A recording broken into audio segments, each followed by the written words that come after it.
We'll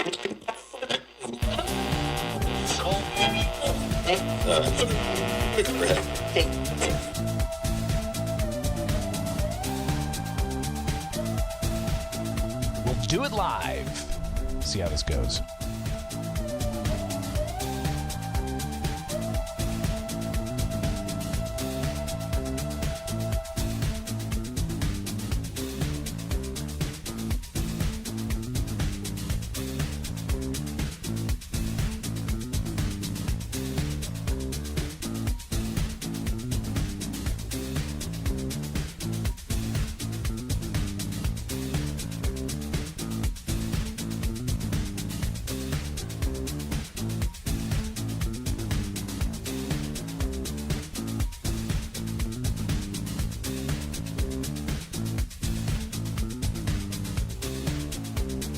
All right, welcome in. Illinois in Focus Daily. Less than a week before the November 5th general election. Plenty to tackle, including delving into the latest headlines out of the Madigan trial in Chicago. Some of the back and forth in national politics, with President Joe Biden reacting to a comedian's joke at former President Donald Trump's Madison Square Garden event, essentially saying that Trump supporters are garbage. So we'll review some of that, and also hear a bit more of what Governor J.B. Pritzker had to say after that rally in New York. But we've got to start off with the issue of what some are looking for to split Illinois into two. And what that looks like, and how that is something people believe there's a track to make happen. So we'll share that as well. It is Illinois in Focus Daily, each and every weekday morning. Get the podcast where you get podcasts. Just search Illinois in Focus, and you'll find that. But also get the headlines at thecentersquare.com. thecentersquare.com, where you'll find a whole host of things to keep you plugged in and aware of what's going on. We'll talk about the Madigan story here in a bit. Interesting story about more PPP fraud found by state employees.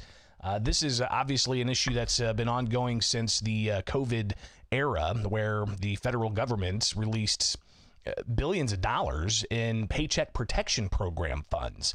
And it was found that a whole host of state workers were committing fraud with these funds.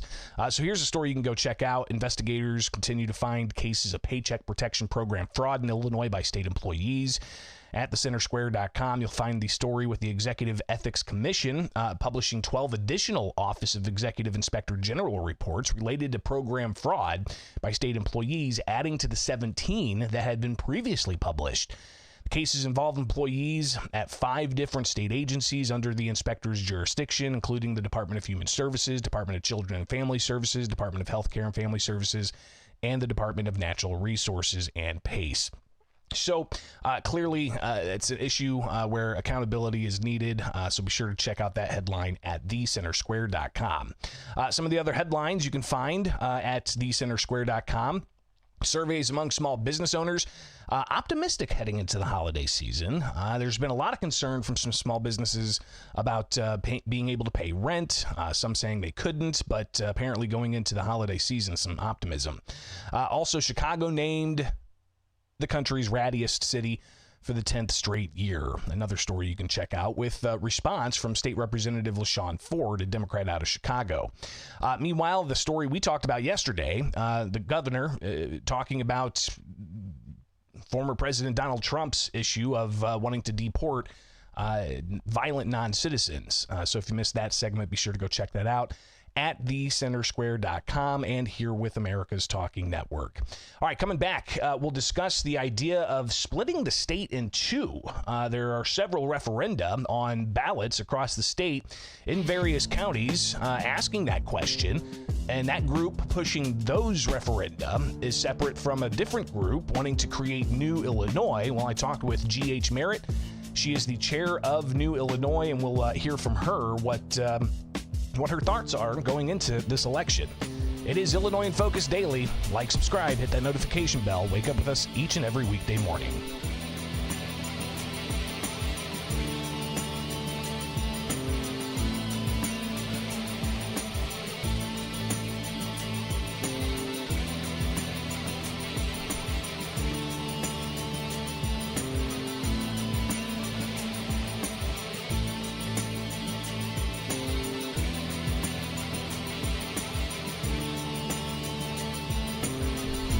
The idea that some place in Illinois wants to kick out another place in Illinois should not be on the ballot.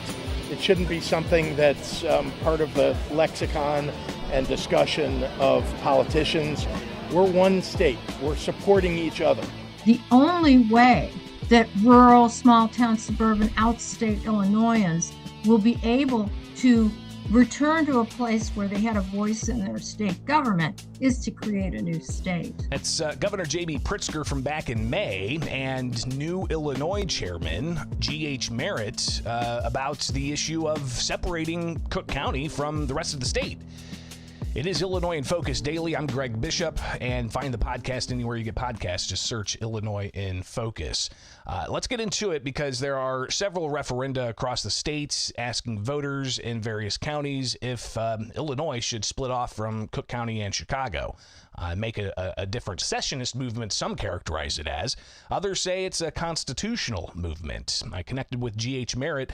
She's with the group New Illinois, which actually has a different track they're heading outside of these referenda that are being put on ballots across the state, with potentially up to a third of the states wanting to split off from Chicago. But G.H. Merritt talks about this movement and where New Illinois is coming from. Well, good morning, and thank you for having me on. Well, I know that in 7 counties, Illinois separation referendum is going to be having their referendum, which is pretty innocuous. It just talks about their county board entering into conversations with other county boards about separating. New Illinois isn't really involved in that. We're 2 separate organizations. We have the same end goal. We interact with each other. But this project of putting the referendum on countywide ballots, that is the basic focus of their organization. Our organization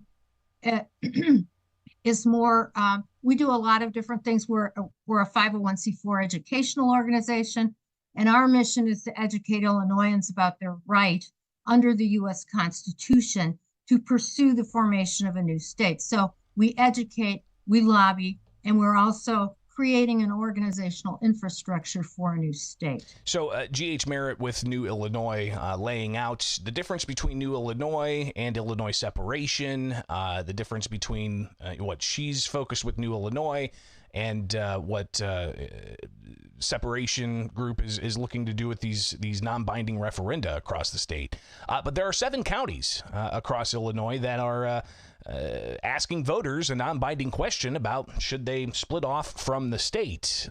G.H. Merritt with New Illinois says one in particular is pretty interesting. The one that people are really looking at is Madison County, because their referendum has been on the ballot in 26 counties so far.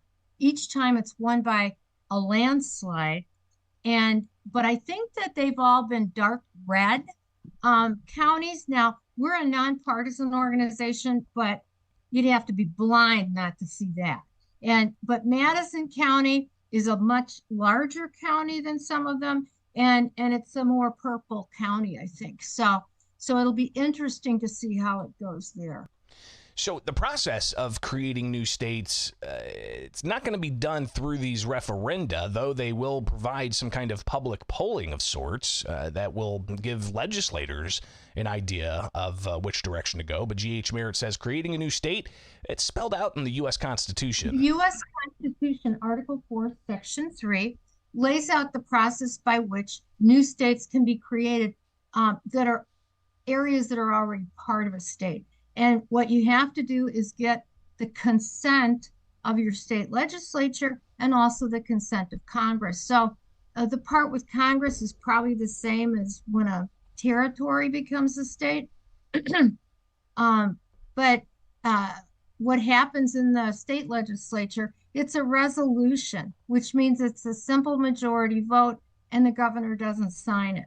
So that's what we are working toward, is to educate people about the process, to educate people in the legislature about the process and our reasons why we're pursuing this path. And so there's about a dozen legislators that I know of now that support New Illinois. And one of those is Brad Halbrook, state representative Republican from Shelbyville, and he's actually introduced such resolutions for like the past 2 or 3 or 4 general assemblies, and he actually had a hearing on it. Probably like a year and a half ago or so, where they held a hearing on his resolution, and to the surprise of, I'm sure, him and many others, they actually had a brief conversation about it.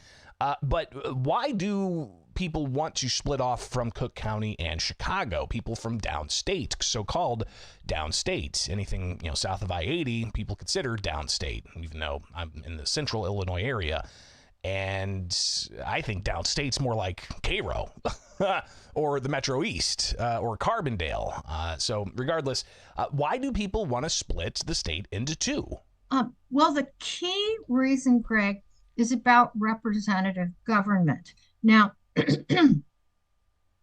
historically, the way things worked in the states, most, if not all of them, used what was called the little federal system, whereby, just like in the federal government, you had your state House of Representatives determined by population, and your state Senate was tied to the counties. And so it wasn't always one county, one senator. In Illinois, I think in the earlier, probably 1848 Constitution, they had, I think, 25 Senate districts, and so the counties were divided into that. But when you have it set up like that, you're not going to have any gerrymandering. But anyway, so what happened in the first part of the 20th century, you had a lot of, down in Alabama, you had a lot of migration from the rural areas to the cities. But Alabama failed to do any redistricting for 50 years. And so consequently, the people that lived in the cities were underrepresented. And so this went all the way up to the Supreme Court. And in 1964, the Supreme Court had the Reynolds v. Sims ruling. It's considered one of the landmark cases of the 20th century. That's where we get that expression, one man, one vote. Earl Warren thought it was the most significant ruling of his tenure on the Supreme Court. But what they tried to do is to rectify a wrong in Alabama, and they took away any geographic basis for state legislatures. They, said, hey, we represent people. The legislatures represent people. They don't represent farms and trees and whatever. At that time, one of our U.S. senators was Everett Dirksen, and he warned that in any state with a sizable city, Reynolds v. Sims was going to cause all power in state government to be absorbed into that city. And that is what happened. And that's why Illinois isn't the only place with a movement like this. We have a state government that is completely dominated by Chicago and Cook County. And so even though people in the rest of the state get to vote, you have an area with 40% of the population completely dominating the other 60%. And so since it's unlikely that Reynolds v. Sims will ever be overturned, the only way that rural, small town, suburban, outstate Illinoisans will be able to return to a place where they had a voice in their state government is to create a new state. So clearly this movement, I don't think is going to quiet down anytime soon. But back in May, Governor J.B. Pritzker was asked about the Madison County resolution that's on the November ballot, and he said that Illinois is one state. Well, let me begin by saying just that we're a very diverse state, there's no doubt. We have rural communities and ex-urban communities and suburban communities, urban communities. And the idea that some place in Illinois wants to kick out another place in Illinois should not be on the ballot. It shouldn't be something that's part of the lexicon and discussion of politicians. We're one state. We're supporting each other. And as I was simply trying to point out, there are folks in Cook County who may not love the idea that they're sending $2 to an area of the state that only puts $1 into state coffers, but they do it anyway. And why? Because we're one Illinois. And the same thing, there are lots of people here in Madison County who support the idea of Cook County being part of Illinois. They understand that 102 counties, this is one of the greatest states in the country. I believe it's the greatest state in the country, and that it's our collective that makes us great. Having an agricultural economy, second to none, and having great industry up in Chicago that helps produce revenue that supports the rest of the state. All of that brings us together into a great state. So some of the numbers that have been reported on by the Paul Simon Public Policy Institute indicate that, Chicago gives a lot of money to downstate, and while downstate may add to the state's pot of taxpayer money, a lot of people in downstate feel that they're sending too much money to Chicago, but some of the numbers that have been reviewed, more policy analysis, indicate that Chicago's sending a lot of money to downstate. But G.H. Merritt with New Illinois pushes back against that and says that data is being mischaracterized as hard data. Instead, it's policy analysis. But she talks about the spending differences between downstate and Chicago, and in particular how she says this could come to a head because of the financial dire straits of the state of Illinois, with $140 billion of unfunded pension liability and $40 to $50 billion of unfunded state retiree health care costs. And even some of the ratings houses have said that while it's $170 some odd billion of unfunded liability for the state of Illinois, according to the state, these ratings agencies say it could be upwards to $250, $300 million. Here is G.H. Merritt talking about the difference between downstate and Chicago spending at a state taxpayer level. It uses bad numbers. The numbers for that came from the Legislative Research Unit, and they had warnings all over it saying don't draw conclusions from this incomplete information. And they gave lip service to that in the study and then proceeded to draw conclusions that were far beyond what the data could support. And also, people look at that as an economic study. It is not. It is a public policy analysis, a very biased one, I might add. And so we've done our own deep dive into the numbers. We have a finance committee with CPAs on it, but we also have help from financial experts from outside our organization. And we have been told that New Illinois, separated from Cook County, would have a GDP and population exceeding that of Indiana. And with a lower tax, lower regulatory environment, the economy would be able to flourish in a way that it can't right now. So G.H. Merritt going on to talk about the importance that she sees in this movement for New Illinois. How long will it take? That's a great question. She foresees that there could be a financial cliff for the state of Illinois, and before that, the city of Chicago, which, by the way, Chicago Mayor Brandon Johnson is going to be delivering his budget address, I believe. So we may hear about that this week. How are they going to plug, a financial cliff they're facing? But G.H. Merritt says that could come to a head, forcing this issue even more and saying that for the benefit of both parties, they could split the state into two to shore up the finances. So we'll see what happens with that. But clearly, some really fascinating things going on in the state of Illinois with people wanting to split the state. And what about Congress, right? What kind of movement is going to be happening in there? Obviously, something that's still uncertain, but you've heard the movement of trying to make Puerto Rico a state or Washington, D.C. a state. If there's something to make what could be a blue state a new state, well, then maybe there's a movement to balance that out with a new state being New Illinois, something, again, G.H. Merritt talked about. So appreciate her coming on and sharing some of her thoughts. Speaking of Puerto Rico, stay tuned. We'll talk about the national conversation around that, what was a joke during a Trump rally turning into political fodder. So stay tuned. We'll touch on that. Get this and more segments at America's Talking Network here on YouTube, and get this podcast anywhere you get podcasts at just search Illinois in Focus.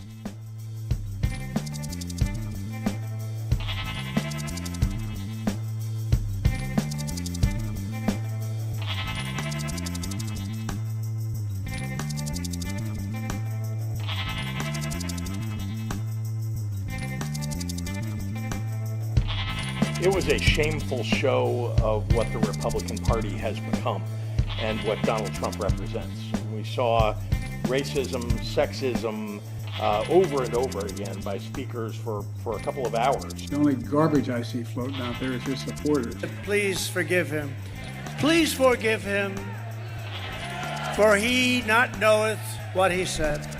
That's just a little bit of back and forth over the past, 72 hours or so of individuals who are upset about a joke from Tony Hinchcliffe, a comedian, a roast comedian of all kinds, during Donald Trump's Sunday Madison Square Garden event, making a joke about Puerto Rico and saying that, hey, there's a big pile of garbage out in the middle of the ocean, and then he referenced Puerto Rico.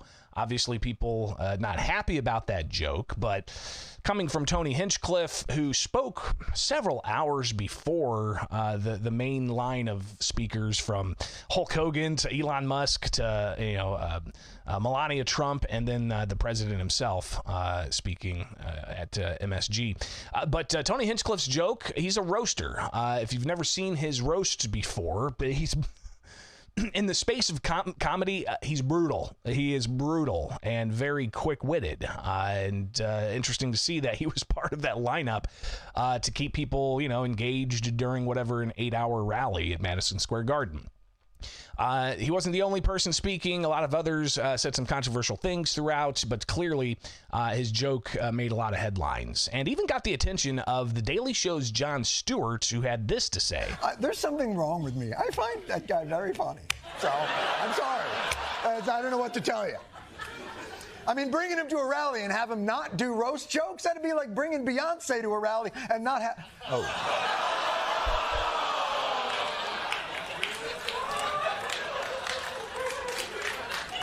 So a comedian making jokes about a comedian making jokes. And in particular, I think the joke he landed there, Jon Stewart, was, Beyonce was at a Kamala Harris rally. People thought she was going to perform. Even the media was saying, expect a performance from Beyonce at a Kamala Harris rally in Texas.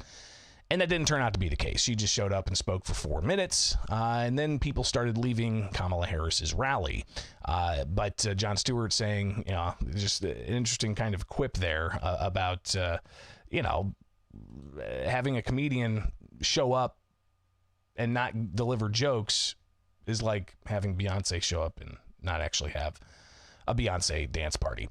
Governor J.B. Pritzker was asked about the rally, and in particular the way the questioner asked the question was, some are connecting this to hate and vitriol and sexism and such. And made by some of the speakers at that rally. It was a shameful show of what the Republican Party has become and what Donald Trump represents. And we saw racism, sexism over and over again by speakers for a couple of hours, and of course directly by Donald Trump. So I think it should show America what is at stake in this election and why people need to get out and vote and make sure that they're voting for democracy, that they're voting for the candidate who's genuinely going to stand up for the middle class and not for the wealthiest people. I mean, he had the wealthiest person on earth, I think, speaking at his rally and saying things that are untrue.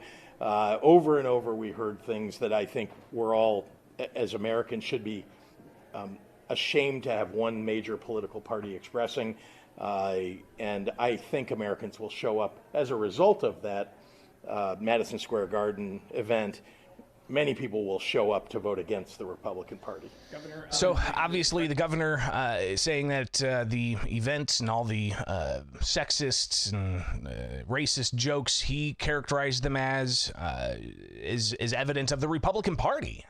And as that labeled the entirety of the Republican Party, those who are going to support Donald Trump as racist and misogynist and sexist and so on. Did he say that explicitly? Of course, I played you the entire comment. I'll let you kind of deduce that yourself. But then later in the day, yesterday, as Kamala Harris was delivering a speech in Washington, D.C., connecting Trump to the riot of January 6th of 2021, You had President Joe Biden, who again was running until about 3 months ago, when reporting indicates that he was asked to step down, and Kamala Harris was installed as the candidate, not going through a primary, but instead being installed. You have President Biden, as Harris was going onto a stage, taking part in a Latino Voters Voice event, and had this to say. That I know, or Puerto Rico, where I'm in my home state of Delaware, they're good, decent, honorable people. The only garbage I see floating out there is his supporters. His demonization of Latinos is unconscionable, and it's un-American. It's totally contrary to everything we've done. So I'm curious, the governor does have an event later on this morning, I believe in the Chicagoland area. Are some reporters in Chicago going to ask the governor, is President Biden going too far, and saying that the only garbage he sees is his supporters? He had to take to X and post this.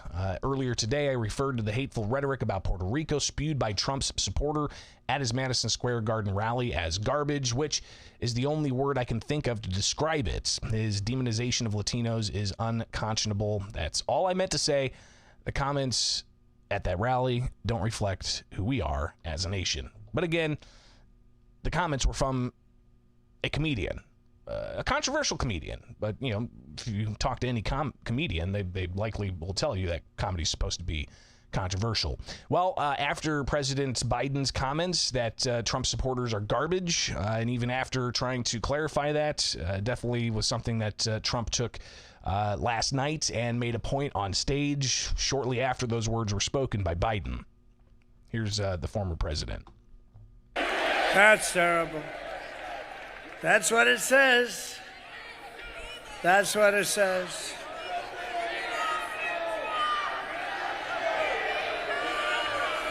So you have, remember Hillary, she said deplorable, and then she said irredeemable, right? But she said deplorable, that didn't work out. Garbage, I think, is worse, right? But he doesn't know, you have to please forgive him. Please forgive him,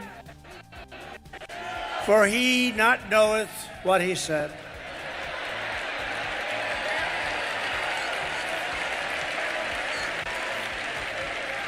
These people, it's terrible, terrible. Terrible to say a thing like that, but he really doesn't know. He really, honestly, he doesn't. And I'm convinced that he likes me more than he likes Kamala. Convinced. Well, others are speculating just that as well, because this is not the first time that Biden has seemed to upstage Kamala Harris, as Kamala Harris is making comments in this election cycle. Less than a week to go. What's going to happen? How's this going to continue to play out? We will continue to cover it for you. Here with Illinois in Focus Daily. Like, subscribe, hit that notification bell. Join us each and every weekday morning, breaking down things you need to know here with America's Talking Network.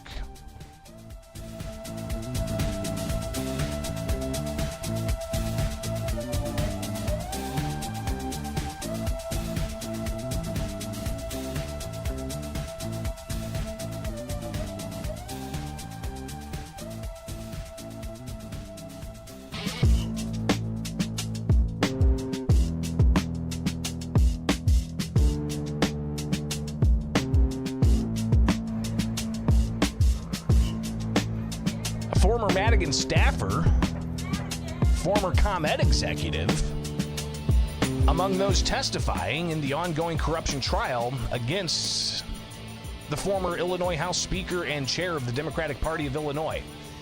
Welcome back. Illinois in Focus Daily. Our reporter Jim Talamonte with the Center Square is up in Chicago covering that hearing and the testimony that's taking place. And if you get the headlines every morning in your inbox from thecentersquare.com, surely you'll see this and you'll want to read through it. All right. So ex-Madigan staffer, former ComEd exec testify at trial of ultimate decision maker, also known as Madigan. So let's get into this. One of the Madigan former associates is taking the witness stand in the corruption trial. Will Cousineau testified Tuesday afternoon that Madigan was the ultimate decision maker. He served as a longtime staffer of both Madigan and the Democratic Party of Illinois. He said that he served from around 2008 to 2016 as political director and issues director for the Illinois House Democratic Caucus and the state Democratic Party. Kusenow was also a senior advisor to Madigan. He testified with immunity at the Madigan trial, as he did with the ComEd 4 trial last year. I will note one thing that's interesting with all that's coming out of this courthouse. It really seems that the ComEd 4 trial was a dress rehearsal of sorts for this trial now against Madigan and co-defendant Michael McLean, because we're hearing a lot of the same witnesses and even hearing a lot of the same undercover recording that was presented at the ComEd 4 trial. All right, back to the article here. Kusenow is testifying with immunity, also doing so at the ComEd 4 trial, answering questions from the prosecutors. He said he reported to Madigan's chief of staff, Tim Mapes. Now, Mapes is in federal prison, reported there in June, serving 30 months for perjury. Prosecutors allege that ComEd and AT&T, they gave jobs and contracts to loyal Madigan allies to get legislation passed that would benefit them in Springfield. So these major utilities conducting themselves in this fashion, or at least officials with these major utilities. Madigan and co-defendant Mike McLean face 23 federal counts of bribery, racketeering, and so on. Before prosecutors called Kusenow to testify Tuesday, they had the former ComEd general counsel and senior vice president Tom O'Neill spent nearly 2 full court days in the witness box, and there they talked about a whole host of things. Everything from appointments that Madigan recommended to get on the ComEd board, legislation that ComEd had ushered through at Madigan's control in the state legislature. During cross-examination by McLean's defense attorney, Patrick Cotter, O'Neill said the relationship between ComEd and Madigan improved during the McLean worked lobbyist hours for ComEd. O'Neill agreed with Cotter's statements that ComEd had good access to Madigan and that McLean was instrumental in setting up meetings with Madigan. So read through the story. Really fascinating when you start peeling back the onion of what was considered Madigan enterprise by federal prosecutors. And they've also been releasing more audio that they've been using. One in particular is McLean talking to Madigan about signing a letter that Madigan just didn't want to put his name on anything anymore. Hi, Mike. Hi, Speaker. How are you? I'm good. How are you? Good. Sorry I wasn't available when you had April text me. So That's okay. So I bet you're anxious to sign that letter.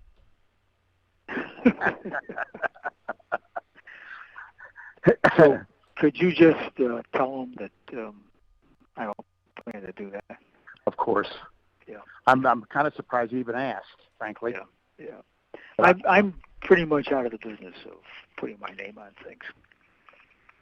You're pretty much what? Out of the business of putting my name on things. Oh yeah. Plus, you don't know. You don't know how much money there is. You don't know who. You don't know if people are going to vote for the revenue. I mean, you got a lot of. There's a lot of room between cup and lip here. Right. Yeah. So, okay. I'll be glad to take care of it. So obviously another assignment that McLean has from Madigan, more from that particular call that happened on March 15th of 2019. Yeah. Got a lot on your plate, sir. Yep. Right. And people keep adding to it. I know. They're generous in their offers. Yeah. I want to take things off your table, not put things on. Okay. All right. Take care. Thanks. Talk to you. Thank you. Bye-bye. So, again, interesting to hear some of the things that McLean's saying to Madigan in those undercover wiretap recordings, which prosecutors said they had, like 20,000 hours or so, something wild like that. Let me see if I can pull up that statistic here from Jim Talamonte's story, where the feds did say that they had a substantial amount of recordings and different types of evidence that they're presenting to the Madigan trial. So clearly a lot more to be said, including a conversation here from the prosecutors releasing more tape. This is McLean talking to, I believe, somebody with the utility about that letter that Madigan was asked to sign, and Madigan said he's not going to sign. But then the two of them talk about assignments that they have to conduct and the time it takes. You're going to the Capitol, you said? I am. Yep. You're in town? Yeah. I came over for a couple of meetings. So. Your assignments. Yeah, exactly. It's just that these assignments seem to take longer and longer time. I don't know. You know what I mean? Do you think the issuer of said assignments may not be contemplating exactly how much time? I don't think he cares. Yeah, right. And I also think that he thinks I have more time on my hands. Mm-hmm. And I think also he, I think sometimes he gets frustrated because I take some time to accomplish things, but all I ever tell him is, you've never seen my name in a newspaper article. Well, maybe not then, but now McLean's name is all over the news with a whole host of concerns of corruption. He's already been found guilty with the ComEd 4 trial. Now he's a co-defendant with the former House Speaker, quote, our friend, as part of what federal prosecutors called Madigan Enterprise, more than $1 million in do-nothing jobs given to Madigan allies over the span of nearly a decade. That federal prosecutors are trying to get some corruption charges to stick and for some convictions here. We'll see how this all plays out. We've got probably, 9-10 more weeks of this. So a lot more testimony, a lot more evidence. We'll be updating you all throughout. It is Illinois in Focus Daily. Get the podcast where you get podcasts. Get the headlines at thecentersquare.com. And be sure to wake up with us each and every weekday morning here with America's Talking Network.